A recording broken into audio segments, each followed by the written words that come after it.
Hello, and welcome back to Mindfully Rich Podcast, your weekly look at life and finances with a twist where we talk about improving your overall relationship with money and building better financial habits. On each episode, I'll discuss real life situations and give y'all practical advice. The point of this podcast is to help you stay in your financial lane so you won't end up broke. I'm the creator and host, Richie. Now, let's jump back into today's conversation. What's up, y'all? I'm back, and you know how I love to start off. Gotta give y'all that gratitude. OMG. Let me tell you what.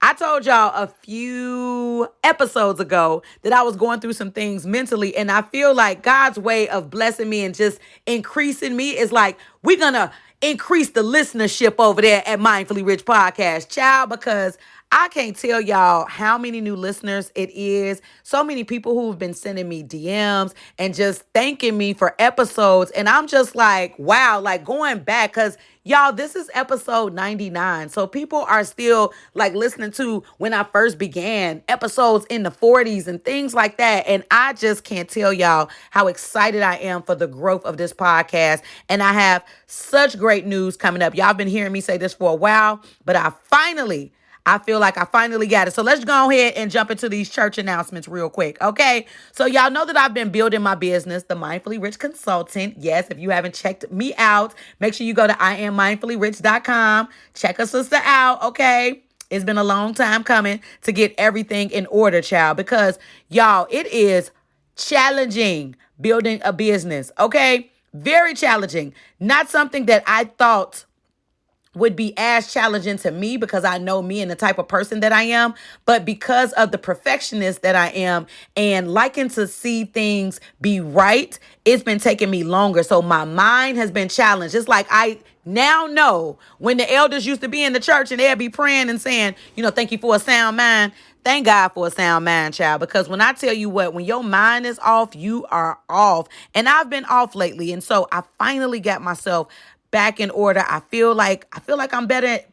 I feel like I'm better. Okay. And so running a business while also trying to be creative to run a podcast, y'all, it is something. But I feel like I finally gathered the organization needed. And after this upcoming series that I'm about to do, I'm going to do some episodes on organization. I'm going to get some subject matter experts. Because let me tell you what, I have been boosting my organization lately and y'all out this world growth. Okay. Out this world growth. But anyways, this is my transparency moment. Y'all, I have had several breakdowns, random cry sessions. Y'all, I didn't resign from my own business at least 50 times, okay? So it's been a lot. So I just want to say thank y'all so much because I haven't exhibited the consistency that I once started with, but I knew that I had to take a step back because I'm a one-woman team. I had to take a step back so that way I can step forward in this new business venture, also step forward in these new successes that I need to achieve. So ain't nothing wrong with a little break. I just want to say thank y'all so much for just being a part of the journey, okay? I love that y'all are a part of this journey. Y'all still rocking with me all of this time. Whether I'm here every week or I've been every other week, y'all done still been a part of it. So big up to y'all, all right? Next church announcement, I want to make sure that y'all know this, in building this business, two of my bread and butter programs, my masterminds, the We Winning with Money Mastermind, along with the We Winning with Credit Mastermind, slots are now open. I wanted to make sure that I told y'all about this because if I don't talk about it, y'all ain't gonna know about it. I ain't gonna have nobody there. And child, these programs are the best. I mean, the best financial content I've ever come up with. And when I tell you the learning, the skills, the perspective, all of the goodness that's going to come from them. So real quick, want to tell you about them. The We Winning with Money Mastermind. This program, it focuses mainly on helping you manage your money, building your savings, lessening that excessive spending, forming some money boundaries, mindfulness and accountability, all of the things, child. Okay, so you're going to want to go check that one out. All right.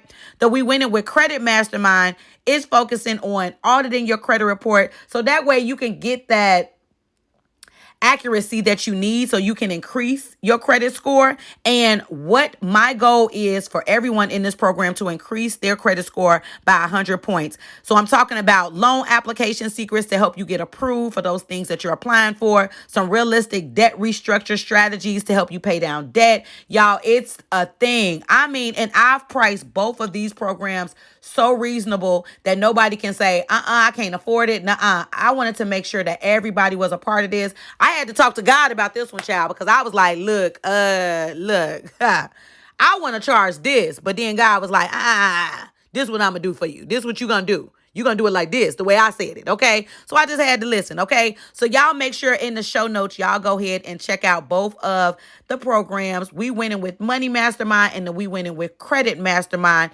Both have 22 slots available per program, okay? Not 22 total. 22 per program. I do not recommend taking them at the same time. I want to make sure that I tell y'all that. I recommend taking one. Then if you need the other one, take the other one the next month. Both of these programs start in September, so y'all can check it out. You can go to, go to Instagram. Go to the podcast Instagram, link in bio at mindfully_rich_podcast. Or the show notes. The show notes, wherever it is that you're listening, you can click right there and it'll take you directly to the details of both programs. So y'all make sure y'all run that up, share it with the people that you think need it, child. Okay, we got to get these slots filled. September is when it starts, so y'all got more than enough time. All right, back to our scheduled program. All right, we're going to go ahead and jump into the Let's Talk About Money segment. For those of y'all that are new, this segment has changed names a lot of times, okay? Just go with the flow. I'm one of those people. I bounce around. I do that. That's just what I do. But you're going to learn to love me. That's all I can say. You're going to learn to love me. All right. So y'all know that I've been bringing y'all a lot of different series. And I started series because I see that y'all like them. Y'all listen. Like, y'all really be following it. Y'all be like, what's the next episode? Okay. And I like it because it helps me with staying organized. And so this upcoming series, y'all, it's 9 episodes. So it's a 9-part series, and I've titled it How to Survive Financially During a Recession series. Y'all, this is going to be good. This may be one of the best that I did. I can't wait to see the numbers for it, okay? Right now, the series that y'all listen to the most, I believe, was the Financial Boundaries. I believe this one is going all the way up, okay? And I had to really dig deep. I wanted to give y'all some good information in this series. And y'all, guess what? I'm going to have some guests at the end. In the ending series, I think I got about a good 5 episodes where we're going to have guests. Just as long as all of them say yes, child. That's it, okay? All they got to do is say yes. Got the episodes already. They just got to say yes. So it's going to be good, okay? So I'm going to go ahead and jump into today's episode, but I want to give y'all an overview first of the series.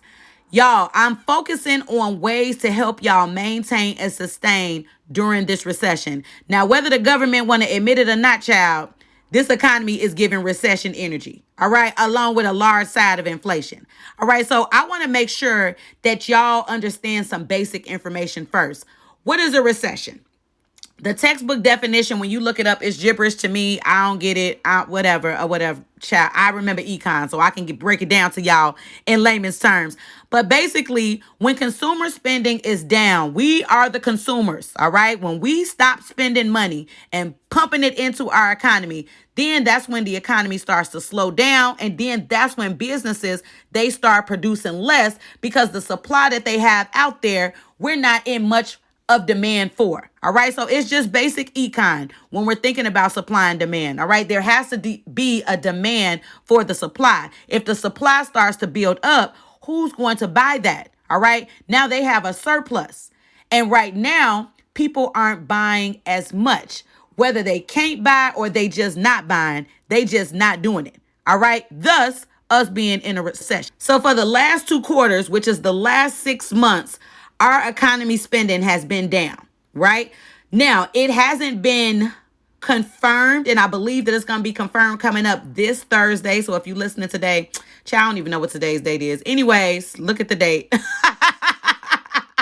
It's supposed to be confirmed on Thursday, but for all of us financial people, we know we've been seeing that spending has been down. So we know that we're heading into some type of recession, no matter, once again, if the government wants to say it or not, because Don't no government want to have a recession on their head. They don't want to have that, oh my goodness, I'm the official that's in office while this thing is going on. Okay. So how do recessions start? I want y'all to think of all of the things we've been going through for the past 2 years, right? Inflation right now, I know y'all see it. Gas prices, food prices, everything that you need and want, the prices have went up. All right. If you look at the consumer price index, which is called the CPI, y'all, this tracks inflation. And currently, I believe this was June or July that we were up to about 9.1%, which is high. All right. If you want to go back and do your research on what inflation normally looks like, or if you could just think back to what it felt like when you were purchasing things year over year. Right? This year, of course, everything went up. Everything shot up.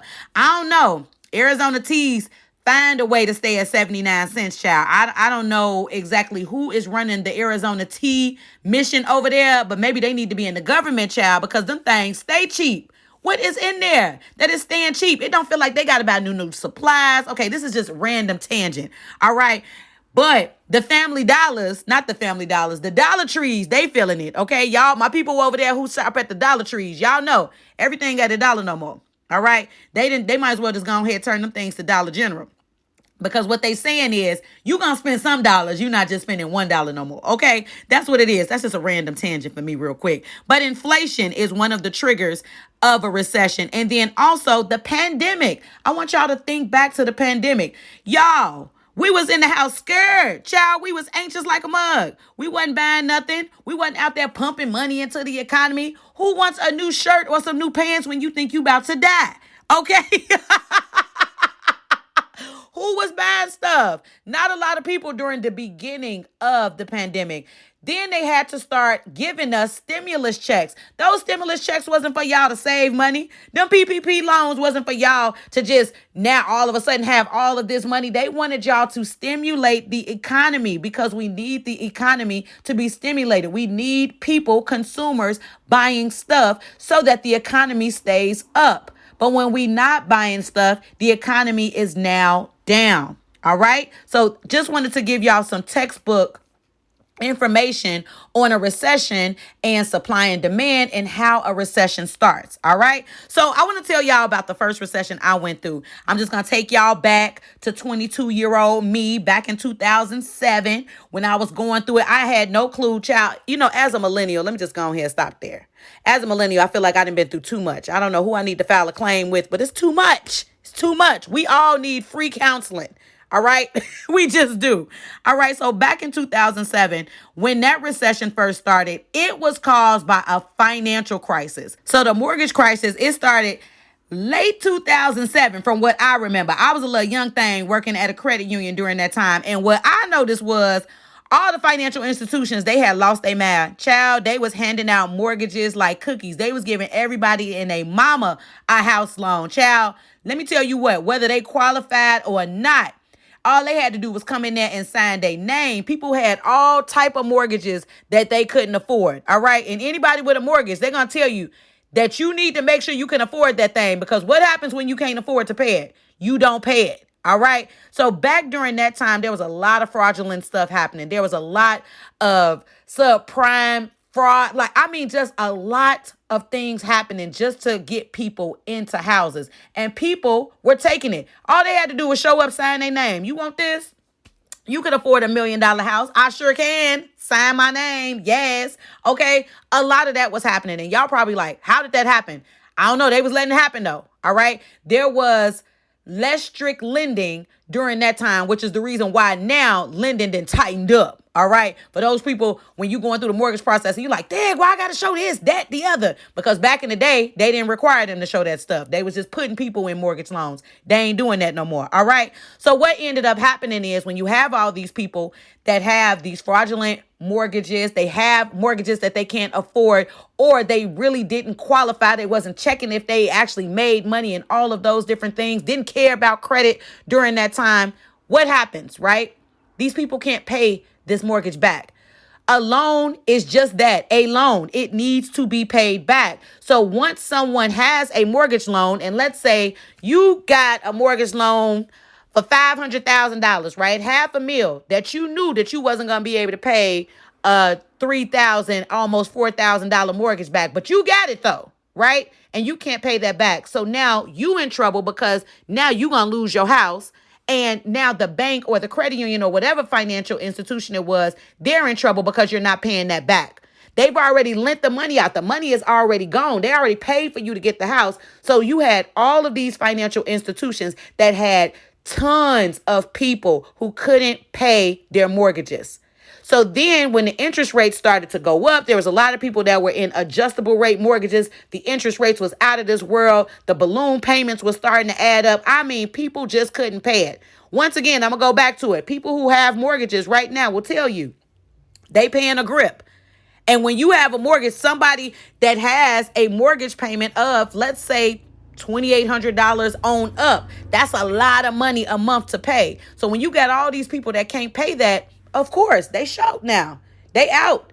They got to get these houses up. Foreclosure is happening. Short sales are happening. All of these things are now starting to happen. Thus, once again, the mortgage crisis of 2008. Once again, it was caused by a financial crisis because the housing crisis is a financial crisis. All right.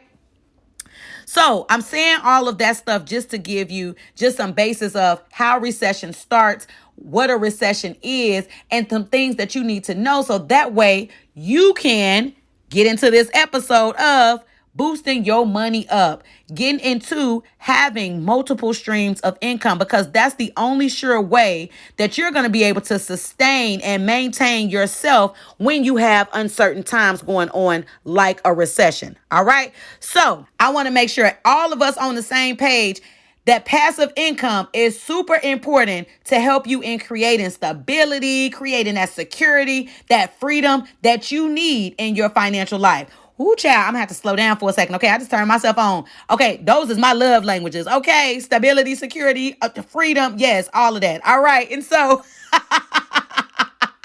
let's go ahead and jump into some ways on how you can start making passive income so that you can develop multiple streams of income. First, I want you to think about monetizing your hobby or your passion project. And y'all probably are wondering, if you don't have one, you need to start thinking deep. All right. What is that thing? Now I want to give y'all an example of this. My favorite hobby is skating, y'all. I love skating before it became so popular. Y'all see it all on the IG and stuff. Back in the day in Chicago, I used to skate my butt off. I used to skate like maybe 3-4 times a week. Now, not so much. I'm in a different place. Skating ain't the same. The music don't sound the same. It ain't hyping me up like it used to when I was a kid. All right. But I'm bringing skating up because now I see so many skating influencers. Y'all, I see so many people. They're either skate instructors now and they're doing this virtually or in person. Also, you have so many people who skate who are appearing on mainstream commercials, videos. They on tour with celebrities. Usher is one that I could just think of off top who has incorporated skating so much into his set. And he has, I believe it's like a residency in Vegas and has skaters. Like so much is going on in the skate world. That's a hobby for a lot of us. I wish I would have capitalized off of it when it was first becoming popular because there are so many people making money off of it now. So many people who are teaching other people how to skate and making money. YouTube pages that they've started, their Instagrams, TikToks, all of that. All right. So I'm just using this as one example, but I want you to think about what is your hobby? What is that passion project? What is that thing that you do? You crochet and you can crochet the hell out some stuff. Okay.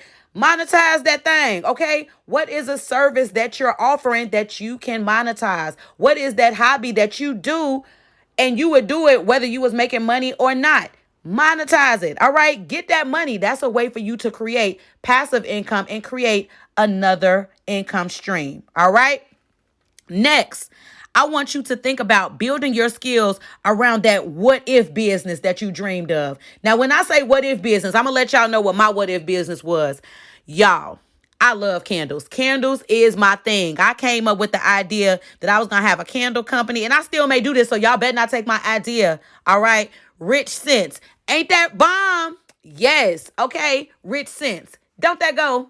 Don't take my idea. Once again, I'm from Chicago. I'll find you. All right. I'm going to go ahead and get that trademark real quick just in case. All right. So that was one of my dreams, that I wanted to have a candle company and I wanted to have the scents that I love. Now, I'm trying to figure out a good way to say this. I'm a woman who gives BDE. Okay. Y'all know what that is. All right. And so I want candles that would do the same thing, just because I like a more cologne scent. I don't like the fruity scents. I'm not a fruity scent girl. That ain't what I am. All right. And so I wanted something that was more cologne scents, but that's my what if business. And check this out.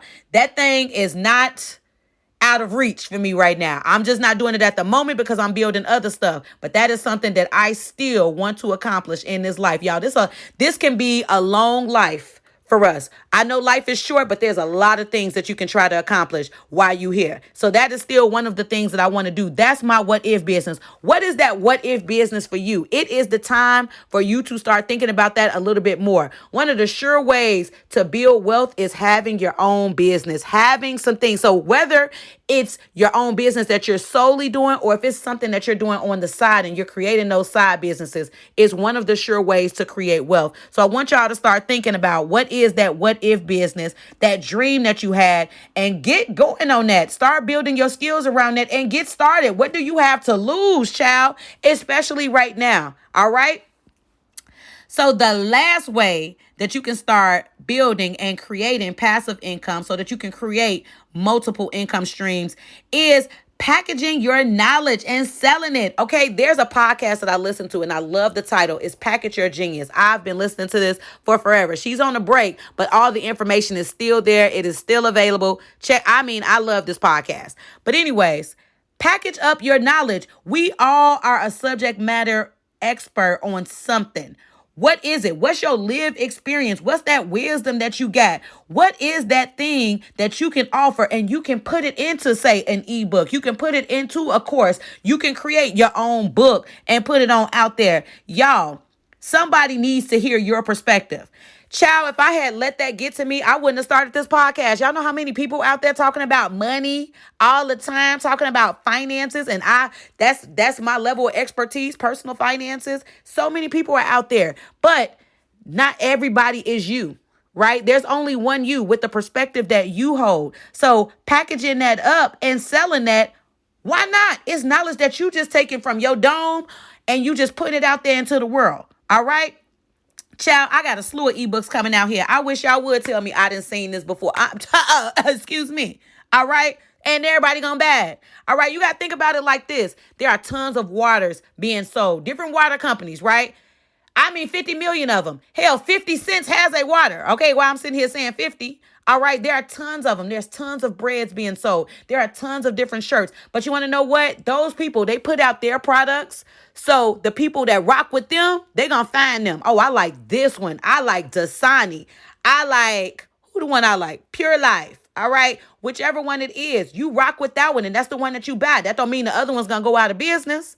Okay. So finding a way to package up your knowledge and selling that in whatever capacity it is that you feel it needs to be sold. Videos, audio, whatever it is. Package that thing up. Y'all, it is the time to do it. All right. Multiple income streams is what we all need so that we can build our financial stability up. And so I want you to use this episode as something that empowers you to get on out there and just start, just because we don't know. Uncertain times happens. Child, I can remember back in the day when I would just feel like, you know what, I'm at a job. This is going to be great. I'm going to be here. Child, you never know what's going to happen at that job. You never know what will happen. We all just went through this national pandemic and we saw it. So you have to figure out those ways. How are you going to be accountable to yourself in creating the stability and security that you want, instead of that all relying on a job or relying on one paycheck? All right. So I'm hoping that this episode has gave y'all some gems. We went over a lot of stuff today. All right. So I want to make sure, if you need to go back, make sure you listen to this episode. If you found this episode to be useful, make sure that you send this out far and wide, y'all. Share. You know how it is. Look.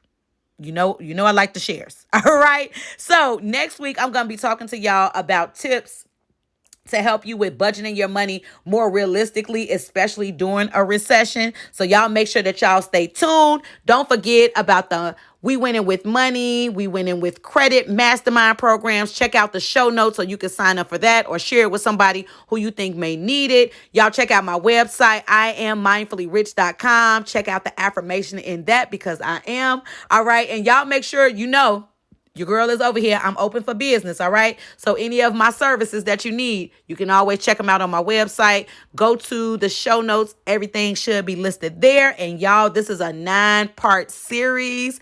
So I'm super excited about it. Hopefully y'all will be telling people about it and share. Like when you're on social media, when I post something regarding the podcast, if you like it, make sure you share it and tag me. You don't have to tag me, but just get the information out there. I'm just trying to continue to boost listenership, y'all, because we going up. And I'm so glad that y'all have been able to witness this miracle over here, child, because that's all I am.